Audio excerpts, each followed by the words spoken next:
Viral ribuan kurir paket barang antre sepanjang 2 km di Ulu Jami.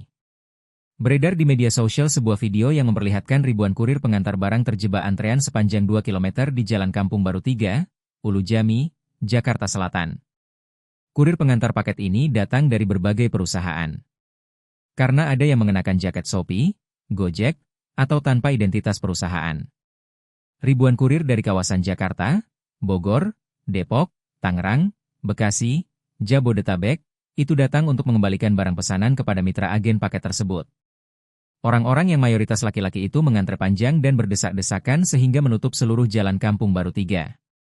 Masing-masing dari mereka membawa setidaknya satu paket yang ingin mereka kembalikan kepada para penjualnya. Sementara itu, agen paket yang mereka tuju juga tidak besar. Tidak seperti agen paket yang menggunakan gudang, agen paket ini berada di dalam sebuah rumah.